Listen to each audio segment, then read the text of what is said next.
para servir ao Senhor não é necessário templo, liderança, dízimo, oferta, campanha, ceia, nada disso. E, Valério, no último vídeo a gente falou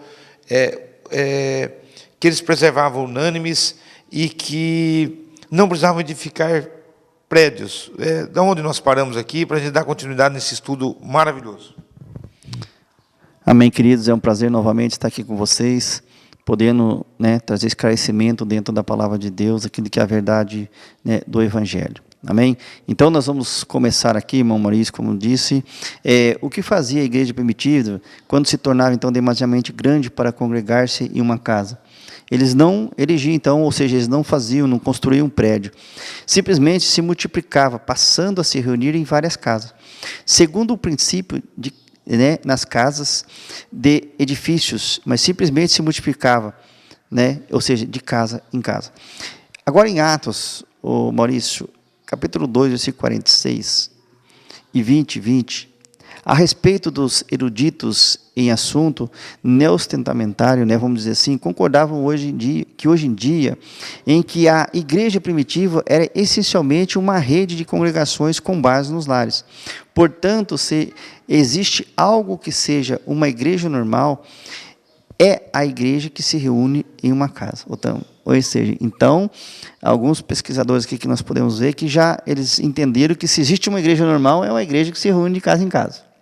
Ok? Eu quero só ler aqui antes um pouquinho, Atos 2,46.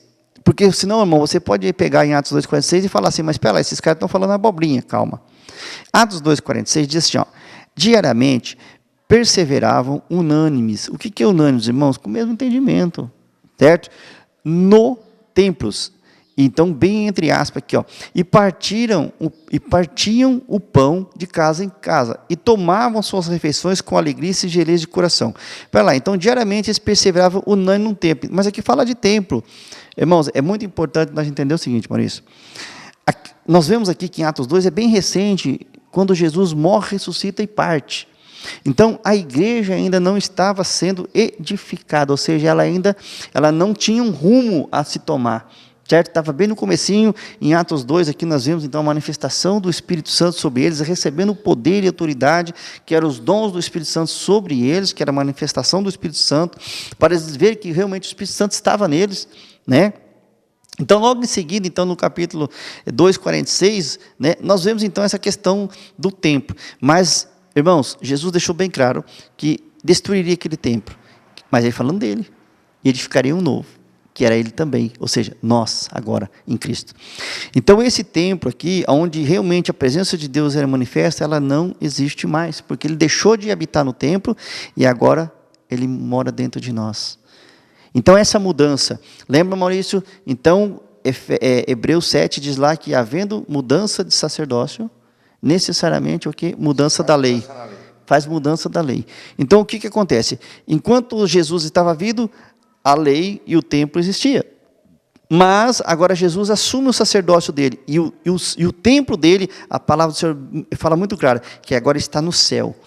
Por quê? Porque quando ele mandou Moisés fazer aquele que era a réplica do que era perfeito, que estava no céu. Então, agora, ele está no Santo do Santo, oferecendo por nós, sacrifícios de louvor a Deus em nosso favor, que é o perfeito.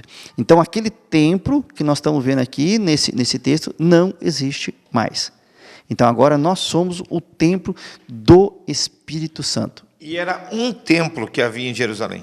Um templo. Porque perseveravam unânimes no templo, não era nos templos. Era um templo só. Justamente. Então, quantas casas Deus tem pelo mundo afora, hein? Porque se todo lugar é a casa de Deus, como é que fica? Ele tem um condomínio bem grande, não? Vocês estão entendendo, irmãos? Então, quando Deus ordenou a construção de um tabernáculo, de um templo, foi um só. E ele deixou muito claro que ele habitaria naquele lugar.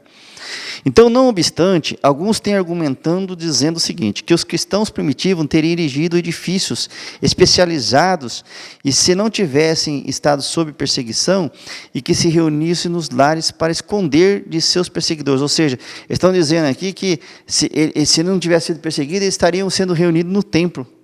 E que não é uma verdade, porque Jesus deixou bem claro essa questão, Então, esta ideia é baseada em mera conjectura e tem precária evidência histórica. Eis o que diz, né? O que dizem por aí.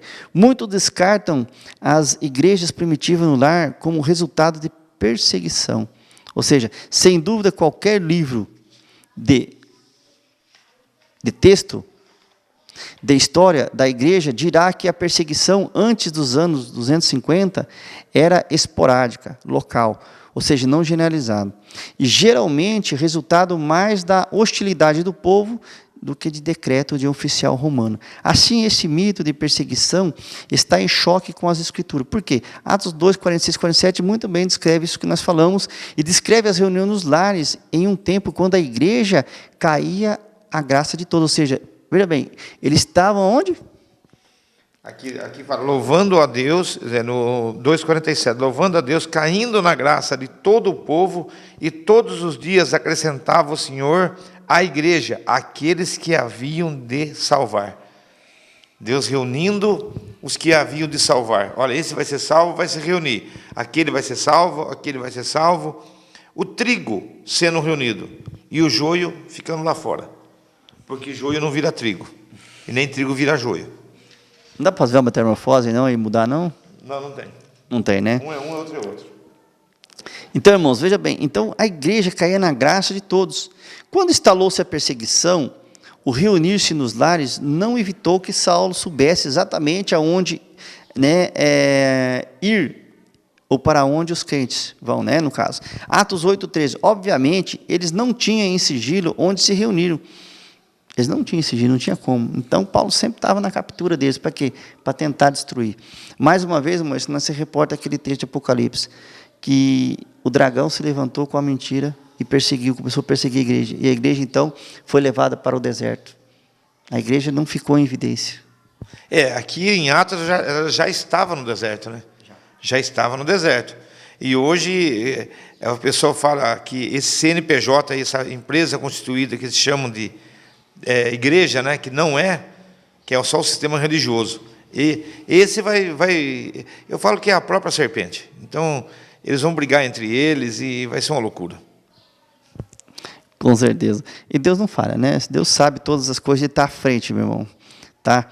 Então, se lemos o Novo Testamento com a intenção, Maurício, de entender como os cristãos dos primeiros séculos se relacionavam uns com os outros, descobriremos que se reuniam nos lares por razões que estão em harmonia com os princípios espirituais. E estas mesmas razões se aplicam a nós hoje, a mesma força como se aplica aos primeiros cristãos. Exploremos aqui, então, algumas dessas razões, né? Amados, você vê que o assunto é tremendo, é maravilhoso estarmos estudando, entendendo. A palavra de Deus diz que o povo perece porque não tem o conhecimento, você está escravo do sistema porque você não tem conhecimento, você está em depressão com o sistema religioso porque você não tem conhecimento, você está passando crises financeiras porque não tem o conhecimento, e você está dando dinheiro lá para o líder religioso porque não tem conhecimento.